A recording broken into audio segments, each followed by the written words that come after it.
t'expliquer une réalité spirituelle. La foi, comme ça. La foi signifie que la chose là, tu l'as reçue déjà. Et il y va de ta responsabilité de te lever comme pour aller dans un guichet de logement pour partir, prendre la chose qui est à toi, tu t'en vas. Peu importe que le gars qui est là-bas te connaisse ou pas. Mais malheureusement, nous sommes très souvent dans l'espérance au lieu d'être dans la foi. Quand nous prions, Jésus dit en Marc chapitre 11, il sort un matin depuis la fin. Or, lui, il sait qu'il est la parole faite chair, par qui le ciel et la terre ont été créés, et sans qu'il rien de ce qui est ne serait créé. Lui, il a cette certitude-là. Est-ce que vous voyez? Donc, quand lui, il sort comme ça, il voit un figuier, et puis il s'approche du figuier alors que ce n'est pas la saison. Et puis, il ne voit pas le figuier alors qu'il a faim. Donc, ça l'énerve, et puis il maudit le figuier. Il s'en va, il rejette le figuier à dessécher. Pierre même le tape. Il dit, Seigneur, mais le figuier a desséché. Il pensait que ça allait étonner le Seigneur de voir le figuier desséché. Le Seigneur lui a dit, Pierre, si tu as la foi, tu pourras dire à la montagne, déplace-toi et va dans la mer. Donc quand lui il a parlé au figuier, lui il sait qu'il y a un résultat. La preuve, il y a une version même quand il dit le figuier s'est desséché en même temps. Donc il avait une certitude totale de qui il était et puis de ce qu'il venait de dire. Il n'espérait pas que le figuier réagisse à sa parole. Il avait la certitude absolue que ce qu'il a dit là, ça allait produire un effet. Là, il est dans la foi. Et il va leur dire, il dit, si vous avez la foi, tout ce que vous allez demander en priant, cela vous sera donné. Or, souvent, nous, regardez les tata, dit Amen, il dit, si tu as la foi et puis tu pries là, ce que tu demandes, ça te sera donné. Pourquoi? Parce que si tu as la foi, ça suppose que la chose que tu demandes, tu as déjà reçu ça. Et puis maintenant tu pries pour que la chose soit manifestée. Qu'est-ce qu'il veut dire? Il veut dire que si tu as la foi, la chose là, tu l'as déjà reçue, et pendant que tu pries là, ta prière fait venir la chose à l'existence. C'est ce qu'il veut expliquer par cette parole. Donc, demande à ton voisin, est-ce que tu as la foi? Et souvent nous sommes dans les querelles vis-à-vis de Dieu. On se plaint de Dieu alors qu'il y a des principes qu'on n'a pas bien compris. Et nous sommes souvent dans l'espérance par rapport aux choses que nous voulons au lieu d'être dans la foi. C'est pourquoi il dit la foi vient de ce qu'on entend et ce qu'on entend c'est la parole de Dieu, c'est la parole de Christ. Alléluia. Ce qui veut dire que quelqu'un qui est intéressé par la thématique de la foi, ça doit être quelqu'un qui est familier avec les Écritures et la parole du Seigneur. Amen. Ça me rappelle une histoire que j'avais vécue.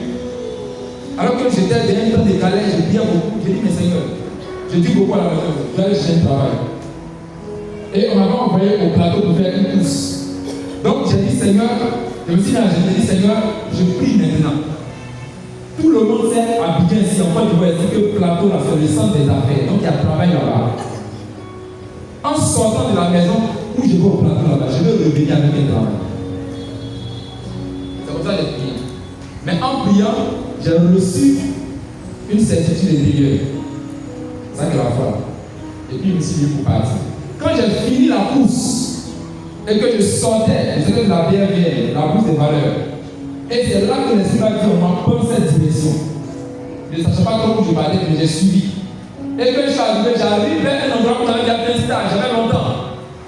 Et il me dit, rentre ici. J'ai dit, moi je connais ici. Là où ça m'intéresse, c'est un endroit de l'autre côté là-bas. Et moi, je me suis posé la question, mais toi-même, c'est toi qui t'as envoyé ici. On t'avait venu ici, c'est vrai que tu avais venu ici. Rentre simplement quand tu dis, et je rentre. Et quand j'arrive, je vais à la réception. Je salue la dame, bonjour madame. Elle dit bonjour, on peut vous aider? Je dis oui. Est-ce qu'il y a des opportunités d'emploi ici? Elle a dit bien. J'ai dit ça en bon français, mais non, elle a un peu de façon. Pour les chocos galères. Je lui ai demandé de se faire parce que quand j'ai étonné de la galère. Donc j'ai dit bonjour, est-ce qu'on n'a pas d'opportunité d'emploi ici? Il dit ça tellement bien qu'elle-même l'a dit. Opportunité d'emploi m'a étonné. Elle me dit de m'asseoir. Elle dit, elle est belle pour la assise.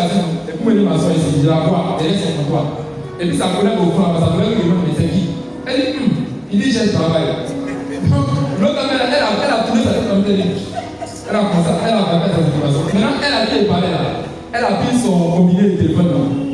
Elle a composé le numéro, on n'a pas demandé la bouche.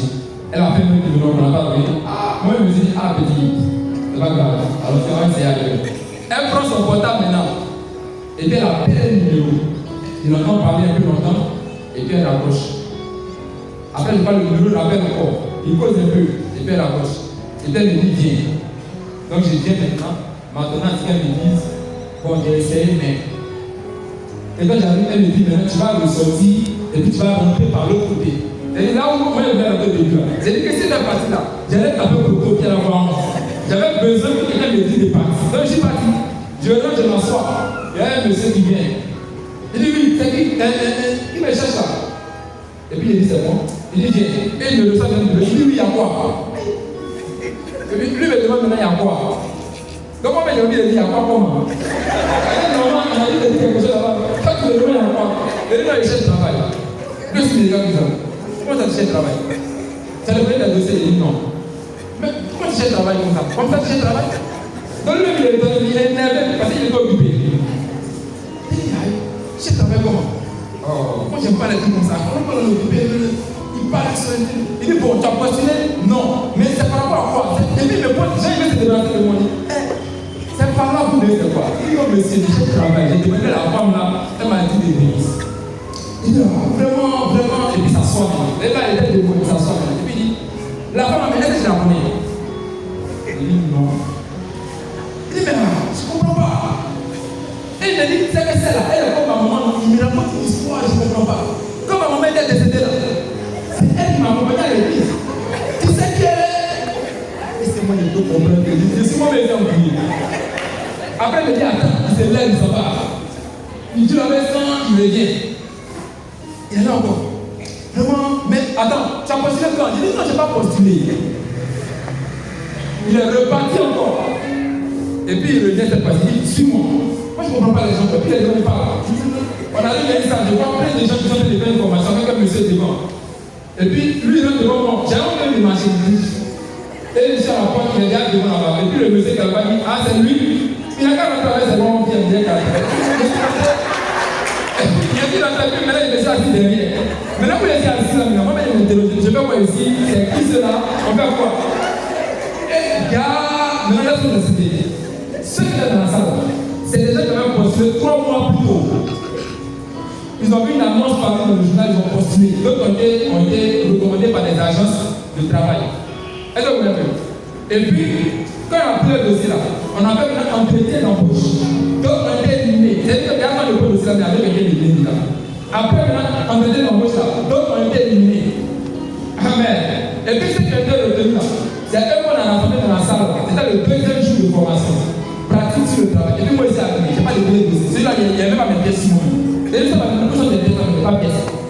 Et je me suis assis. Et c'est quand on a fini la formation là, que moi, maintenant, j'ai apporté les dossiers.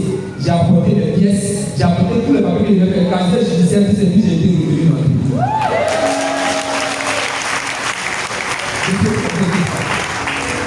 Amen. Mais, quand il était dans la chambre, je me suis mis à gérer, j'ai dit c'est le nouveau plateau. Au plateau là, il y a un travail là-bas. Moi, je veux revenir avec le travail.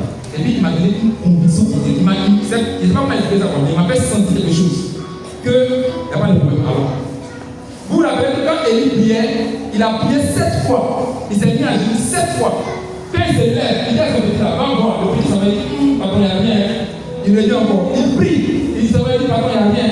La 7e fois, il dit à Élie, il dit, tonton, j'ai vu un petit nuage, ça ne vaut rien même, ça ne peut rien faire même. Élie dit, c'est suffisant. Élie a saisi ça. C'est-à-dire que la foi te donne de sentir quelque chose dans ton esprit. Dieu communique quelque chose à ton esprit que la chose là, tu as ça. Amen. C'est de ça que tu as besoin. C'est pour ça que tu dois passer du temps dans sa présence et puis dans sa parole. Parce que la même parole que tu attends tous les jours là, le jour où il veut te donner la foi, il va te faire sentir la parole là de manière particulière. Est-ce que tu vas ver? Tu peux avoir un projet par exemple de lancer un business. Tu pries, tu as fait le business plan, tu as tout fait ce qu'il fallait faire. Maintenant, un jour que tu es en train d'écouter une prédication, tu sens que c'est comme si c'est le moment. Tu sens que le premier dois déplacer, comme si c'est maintenant. Le Seigneur, tu sens, c'est la foi qui te communique maintenant. Tu dois pouvoir saisir ça maintenant. Malheureusement, on laisse ça nous filer dans les doigts. Ou bien on est trop émotif par rapport à ça. On ne sait pas comment attraper ça et puis opérer à partir de ça. C'est pourquoi on vient à la prière, on sent la présence de Dieu, on sent une atmosphère où on est béni, on est puissant, et puis quand on sort, on dit parce qu'on ne sait pas garder ce truc dans notre esprit. On perd sa vie. C'est pourquoi le semeur est sorti et puis il a libéré des semences. Et puis celui qui ne comprenait pas la parole, on est venu prendre la semence dans son esprit. C'est ça là. On peut donner la vie, ça. Cette place, on peut la vie. Amen. C'est pourquoi il dit la foi, c'est la faible assurance. J'ai une version ici là où il dit la foi, c'est la garantie. Ce que tu espères là, c'est la garantie. C'est comme si, c'est-à-dire, tu es assis ici et puis tu donnes le bon d'achat de 1 million pour tous les magasins dans le four ou bien les magasins au champ. C'est-à-dire qu'avec ce bon d'achat, tu peux entrer dans tous les magasins au champ pour faire les achats que tu veux à 1 million. Ce bon d'achat, c'est ta foi. Ça veut dire que quand tu vas rentrer dans le supermarché, tu n'as pas la liquidité sur toi. Mais ton cœur, papa, tu sais que tu peux faire achat pour 1 million. C'est le bon d'achat qui te donne cette assurance. C'est ça qui est la foi. Tu peux même rentrer et puis tu tombes même, tu dis, c'est le bon, c'est vrai, mais tu ne vas pas quand même. Et quand tu vas prendre, tu vas à la caisse, tu donnes le ticket là, et quand tu donnes le reçu, ça va. Et j'aime l'histoire de cette femme au Congo, quand elle va terminer cette fille. Son mari a abandonné avec ses 2 enfants. C'est le méchant Cameroun qui nous a raconté cette histoire. Et c'était une période, c'était difficile. Et quand elle priait, la chose que j'ai sentie dans mon esprit, elle a senti la même chose. Elle a voix lui dit, lève-toi, va faire tes achats. À l'époque, c'était les supermarchés qu'on appelait les sports au plateau. Elle s'en va au sport. Elle prend les paniers là. Elle commence à faire les achats dont elle a besoin pour ses enfants, etc. Elle prend le truc nécessaire. Elle a peur. Tout à la voix lui a dit, va prendre ce que tu veux. Elle avait peur. Elle a pris. À l'époque, les supermarchés venaient pour vendre midi et 2. À cette époque-là. Et il était autour de midi. Quand elle a fini ses achats, la voix lui dit, va au guichet 7. Il y avait 7 guichets. Il dit, va au guichet 7. Et je vais te dire la petite si les ça. Va au guichet 7. Donc elle va au guichet 7. Or, il se trouve au guichet 7, le rang était un peu long. Le guichet 3, par exemple, j'ai dit n'importe quoi, le guichet 3 était peut-être un peu plus libre, etc. Donc les gens disaient, madame, il faut passer à l'autre guichet là-bas. Mais elle sait qu'il y a une voix qui lui a dit, va au guichet 7. Quand tu n'as pas l'argent, elle n'a pas le guichet 3. Donc elle était au guichet 7. Tout le monde a commencé à insulter la femme dans le supermarché. Pourquoi vous êtes compliqué comme ça? C'est pas bien aimé. Il ne faut pas mettre vite ta bouche dans la main des gens. Tu ne connais pas parfois ils ont été dépassés. Tout le monde insultait la femme. Les caissiers ou même les clients même. Tout le monde a parlé dans la fête de la femme. Jusqu'à ce que l'heure de la pause arrive qu'elle lui dit. Et pour lui faire payer, la femme a dit c'est ma pause. Tu vas attendre à 14h à la reprise, les pieds d'essai.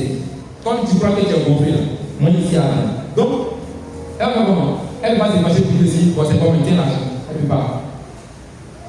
Elle a attendu à la pause. On l'a mis dehors là. Ses affaires étaient là. À 14h, le supermarché ouvre. Elle est la première au guichet. Pendant qu'elle a fait de mettre, à l'époque, ça marchait. Quand tu mets tout ça tombe comme dit, ça s'en va. Pas comme maintenant, c'est gâté, toi-même tu vas pousser là. Elle a déposé les affaires là sur le truc comme ça. Pendant qu'elle déposait là, où est le supermarché, il y a les voix qui parlent, où est oh, là. La voix retentit dans le supermarché. Gars, le jour où elle était là-bas, c'était l'anniversaire de leur supermarché, il avait 7 ans.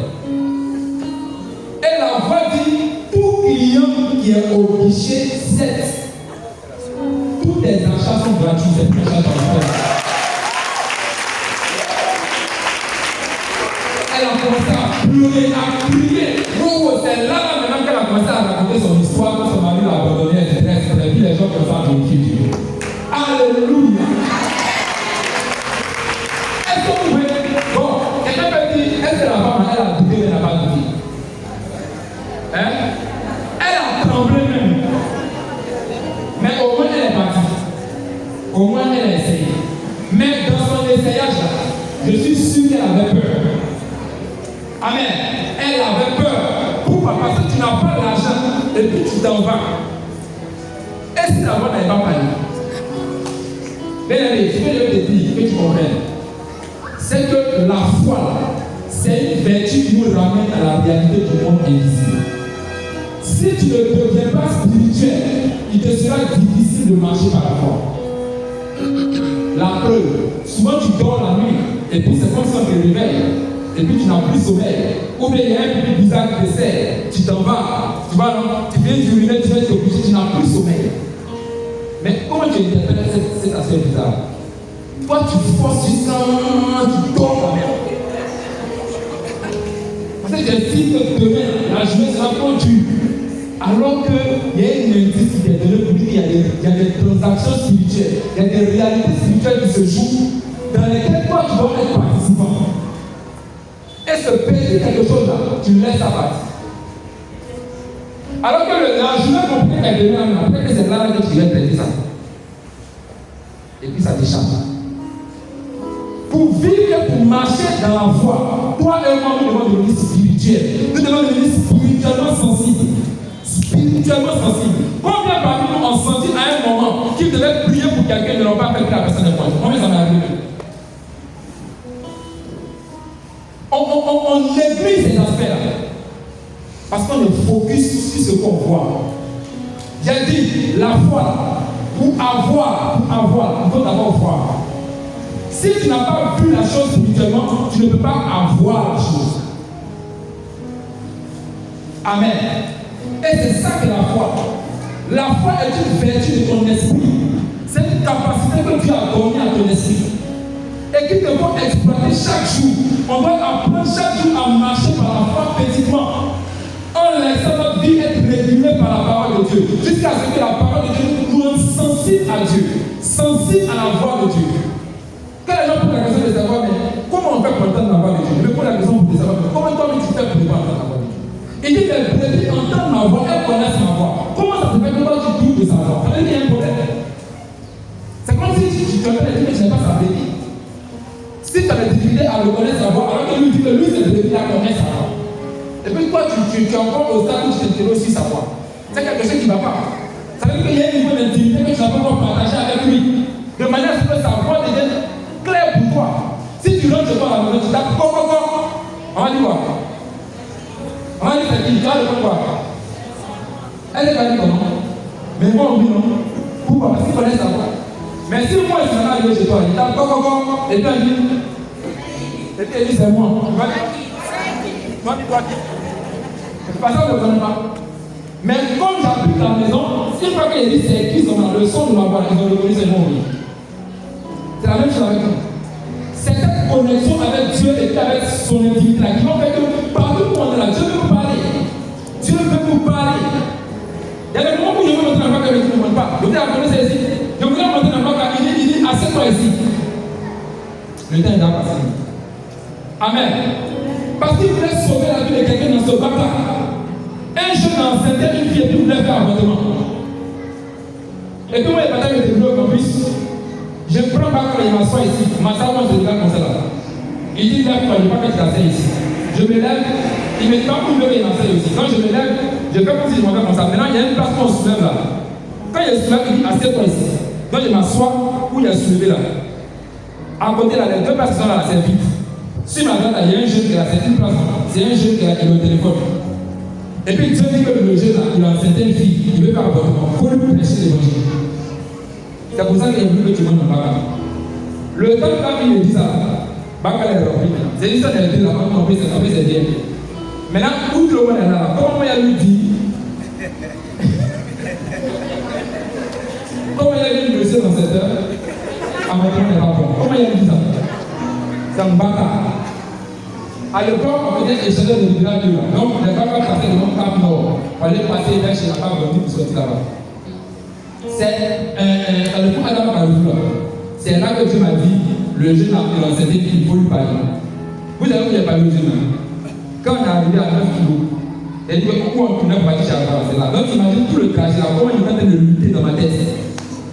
Parce qu'il dit, au début, il dit, arrête du monde. Ce n'est pas Dieu, tu veux me dire. Qui est-tu toi qui me parles? Je mets ici, je mets là-bas. Après, il